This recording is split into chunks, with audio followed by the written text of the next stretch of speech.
Well, hello, my friends. Welcome back to another session here of a Wednesday conversation with my good friend Beth English and myself. We're super happy to be here with you. Hi, Beth. How are you?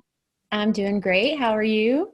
I am doing good. And today, especially, we're going to talk about a topic that may be controversial because it's about how do you deal with controversial art as an artist? If particularly if you make art that's controversial as well. So I think that's a good topic that we haven't talked about yet. So I thought it might be kind of interesting.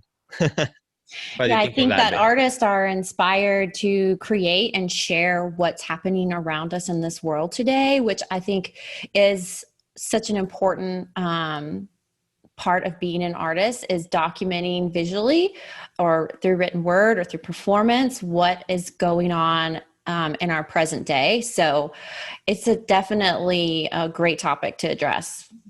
Excellent. Well, as we all have been, right now we had elections time right now, and also we have a pandemic in place. We have all kinds of situations. And of course, when you look at the history of humankind, there are always things going on, right? That get amplified or whatnot. And I think also as artists and as individuals, there are certain topics that we may have interest on. That way, maybe as artists, we may want to also make a point or bring to the spotlight or things like that with the art that we make. And I think, as you pointed out, it is very important for us artists to also understand those things, and it's a choice, right? We all have a choice. The art that we make is a choice, and there's artists who make certain type of art for certain reason, and others who make other certain type of art for a specific reason. And I think there has always been space in art making for also critiquing what's happening in the world or making a statement, making a point in which others can also react to it, positive, negative. But I believe that, to me, art that is very interesting is art that demands a reaction in some way or fashion. Sometimes it's the beauty of the work, but sometimes it's the way it approaches a certain topic or thing. So I think that's a topic that many artists perhaps today might be in that position of how do we deal with, as artists, with topics that we want to talk about. Mhm. And I don't know if in your case, Beth, if you have ever done art that perhaps has been in some way controversial at some point. Of course, I've made work as a just like a reflection or Mm-hmm. just a response to what I'm experiencing. I've experimented with lots of different types of work and mediums, and Mm-hmm. I've found what works for me now. So Yeah. I don't typically comment on the present day Mm-hmm. with my work, Mm-hmm. but I have in the past. Yeah. Right. And of course, working with so many artists, both of us in our communities, we know, and we work and we deal also with artists who um, create work that may be controversial in particular cases. In my case, for example, I have certain things that I'm passionate about. When it comes to social issues, for example, immigration. Right, is one of the biggest things that I have for many years kind of worked with, and I know it's not always a very popular topic. It may sometimes be a sore topic for some people. And so, when I make that kind of work, I have to be aware of those dynamics, right? I have to be aware of those things. So in the conversation, let's talk a little bit about, if you're an artist who um, is moved to create art with a certain, social or political or topic or Mhm. point of view, what are the implications? What are some of the things that we should be aware of, right? Which are the things that I think about when I make that type of work as well. And let's start maybe with the first thing is the being aware, right? Being aware that my voice is not necessarily everyone else's voice, right? I think the awareness part is very important, right? Understanding that, okay, I have a point of view. When I make a work about immigration, for example, I'm very aware that this is my point of view, and I'm expressing that point of view, right? With the freedom that I have as an artist to create and to Mhm. express my point of view, but it's not necessarily the point of view that everyone else is going to say, "Oh, I love it." It's I accept your point of view.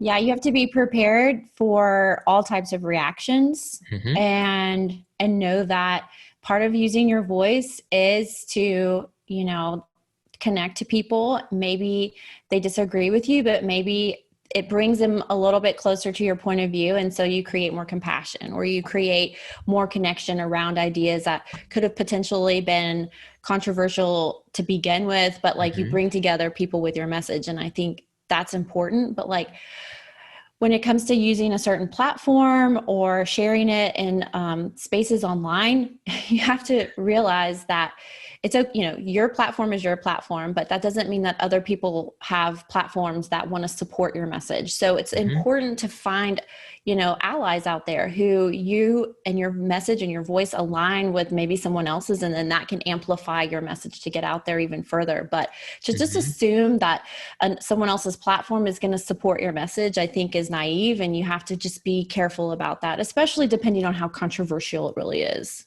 Right. And that's something that you and I, as also group owners of or Facebook, we have large Facebook groups and things like that we manage.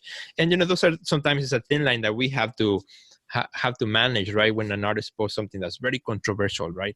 And it might end up being something that then makes the group, which for whatever purpose the group was, now gets distracted because of that and gets into fights with each other, right? And that's the thing, that's exactly to the point that you're talking about. I think so as artists, when we're creating that type of work, when I create, for example, something like that, I always post it on my page, right, on my wall, and that's it. That's my message, right? I don't go around and say, okay, I'm now going to share it to everybody or every Facebook page or group that I'm part of, right?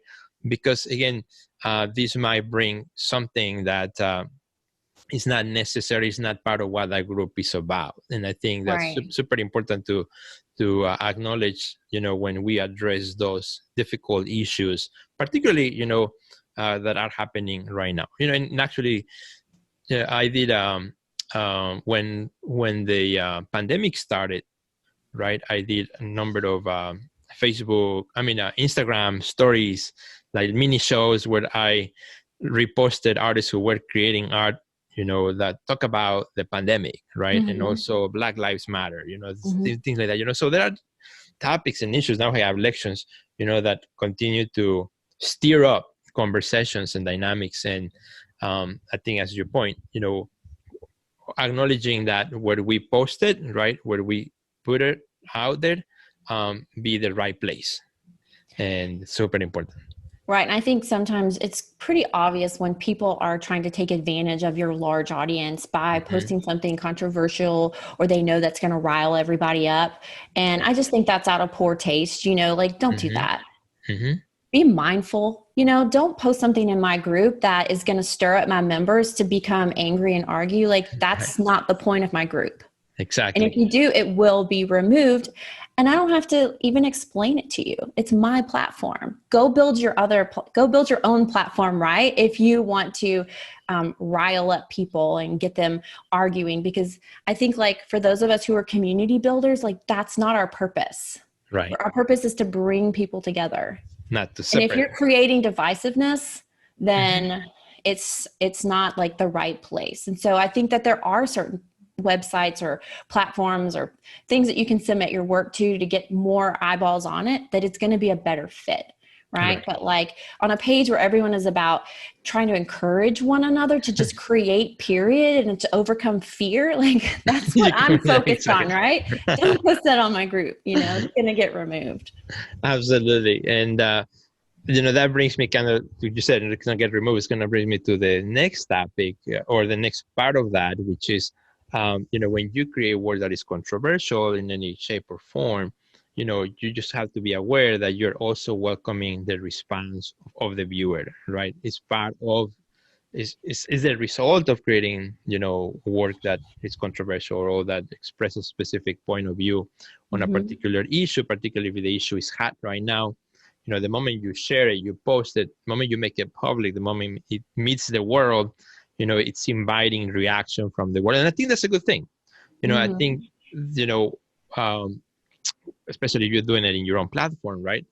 And when you get reaction, that means people notice it. People decided to engage with you, but you as a creator should not get really upset because others may not agree with your point of view, right? it's inviting that reaction from the viewer because of what we're making. And that has happened to me before, like I said, on some of the works that I have done that have sometimes issues that I stand for, that are true, or that are to me, or that express a specific point of view that I know might be sore for what may be happening. And sometimes, I get criticized, or I get comments that disagree with me, and that is fine, because that I'm putting out there on my platform as my voice, and the work invites to that. So being aware of that, I think, is very important. Well, and I think we talked about this before, is being secure enough so when others do respond to your work in a way that maybe isn't favorable to you, then it's not going to upset you to the point where it keeps you from sharing your message. You have to be secure in what it is that you're creating and sharing out in the world. And I think that will help people see your message even more clearly. And I just want to reiterate, I want to support artists who have controversial work that bring to light issues that are really important for us to resolve and for us to heal from and us to work through. That's the kind of controversial work that I can definitely get behind, and I think that when it comes to systemic racism, or when it comes to the rights of women, I think that, and so many other issues in our communities that are important and at the forefront right now, I think that's the kind of work that I want to create more compassion, or I want to create a place for more compassion, more empathy, more eyeballs to see that these things truly matter, and that we're on the right side of history here, and that we're supporting the artists' work who are going to bring forth a new way of thinking. Right. Absolutely. And with that, Beth, I think we are pretty much at the end of our conversation today. And I know, we were just getting started. I know, right? Inviting our friends to also share your comments and ideas. Also, we'd love to hear from you in the comments below as well. Super excited to continue bringing every Wednesday, part of our conversations with you as well. And if you are an artist who creates, art that has a social or political message of some sort, or commentary on what's happening in the world, we would love to hear from you too. What has been your experience in the past as well? How you've been misunderstood, which I think can happen also very, very often. Yeah, we can misunderstand each other very easily. And the more that we can just create spaces for more understanding and more love, that's what I'm about. Exactly. And you are too. Absolutely. Well, Beth, where can our friends find you? You can find me hanging out on Facebook and Instagram at Beth English. So just come on over there and say hi to me. I love to connect with you all. Every time we share a new video, I make new friends. So I'm loving this. Absolutely. That's great. And you guys can find me on Instagram, Sergio Gomez Art. And of course, in my texting community, if you're in the United States or Canada, at 708-627-9103. And I hope to hear from you very soon. So thanks again for joining us. And we will see you next Wednesday. Bye, Beth.